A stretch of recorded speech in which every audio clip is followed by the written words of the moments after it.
essentially up until the Affordable Care Act of 2010, the United States created a very separate mental health and addiction system from medical care. It's been segregated from basic medical school education to the creation of separate facilities to treat individuals with mental illnesses, to stigmatizing people with their illnesses, from blaming them for their illnesses, to understanding that today that mental disorders are a complex condition of genetics, biology, psychology, and environmental factors. And that we're really just truly starting to appreciate what all of these illnesses are and what effective treatments are. There's great hope for the future. First of all, contrary to what many people think about mental health treatment works. Major depression can be treated successfully with antidepressant medications and psychotherapy in 65% to 80% of all cases. And that is a success rate that exceeds many current common medical treatments for non-psychiatric conditions. And that individuals who are treated for their mental illnesses report very high levels of work efficacy and satisfaction, almost 80%. We also know that with certain treatments such as cognitive behavioral therapy, that 75% of patients who are depressed show significant improvements after treatment. And that employees who are treated for depression with antidepressant medications report that their work performance improved. So if we know that there are, in fact, effective treatment strategies to help individuals manage their symptoms and or recover in order to lead meaningful lives, to enjoy work, to live successfully in the community, we have opportunity for the future to really integrate behavioral health and physical health care in a way that I believe will treat the entire person and not just particular symptoms. We have some ways to go, but I do believe that we have hope. One of the things that I always believed when I was Commissioner of Mental Health is that, no, I did not want to put myself out of a job, but that there should be for the Commonwealth of Massachusetts a Commissioner of Health. And that would be a statement that we support and value all health conditions, not just some. And to me, going forward, really the integration of health is where we need to be for individuals, because we understand that there are comorbid conditions for individuals, as well as treating one body part differently from another body part is probably not truly meeting the needs of that individual. So I want to jump to what is in my mind today, tomorrow, and our future. And that is the Affordable Care Act and why I have such tremendous hope for the future. I'm not going to go into detail on the Affordable Care Act. Hopefully you have studied that and understand that why this is so important. And for many of us, we consider this the civil rights legislation of this young century. But there's a couple of things I want to really focus on. If you typed mental health, mental illness, addictions, or behavioral health into the Affordable Care Act, it would light up as a Christmas tree. Because for the first time in a federal piece of legislation, we see words that talk about integration. We talk about words that promote integration, promote health promotion, elimination of symptoms, and parity.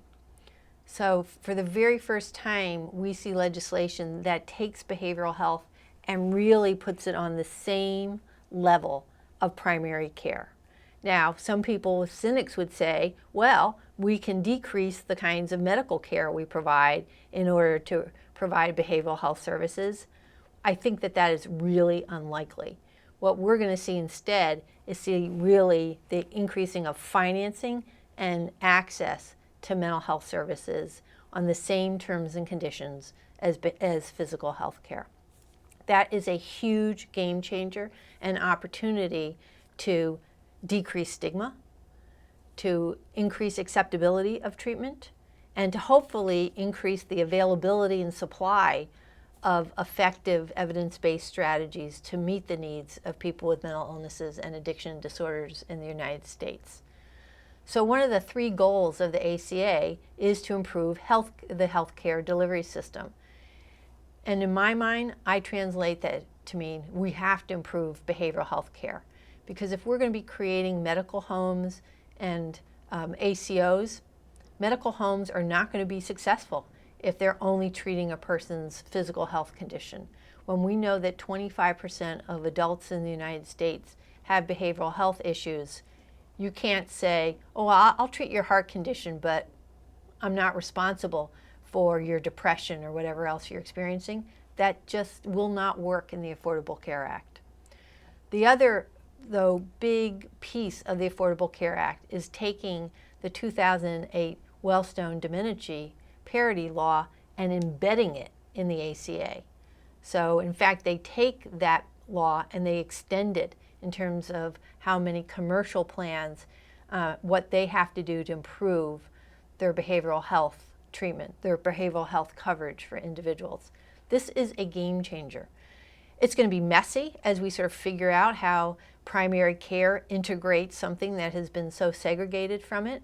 But if you're a person with mental illness or a family member or someone with addictions, this should absolutely increase coverage for individuals. And more important for me, the Affordable Care Act, or as important, the Affordable Care Act is about population health management. It's about what does the population need to manage stress, manage complex medical conditions, including behavioral health. And at the core of that is care coordination. Not care coordination how we might have done it in the managed care days, which was really about managing cost, and maybe you got managing care too. What we're really talking about is helping individuals, particularly with complex conditions, coordinate all the services that will help them be successful. For some of us, we think that the care coordination is a full employment act for social workers, but more seriously, it is helping the patient in whatever their whole needs are and wrapping those services around them and not having them get treated for sort of what I would call component parts. This will integrate. It has to integrate behavioral health care back into medicine, back into our healthcare systems through community health centers, primary care offices. You'll see social workers and others embedded in their offices, and general hospitals will have to really step up to provide psychiatric and addiction care in addition to general medical care. So in my mind, this is the future that we have to hope for. Also, this is the future sooner than you think, and this really gives you a sense of, this is a tree, but I sort of like to think of it as actually like a stew as we think about co-located care, behavioral health care, primary care behavioral health. So we're starting to see the language change as we talk about integrated health care.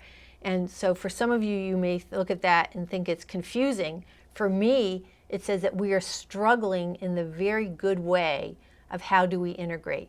Because integration of primary and behavioral health care is not a one-stop kind of shopping. There's going to be all sorts of models for us to experiment with.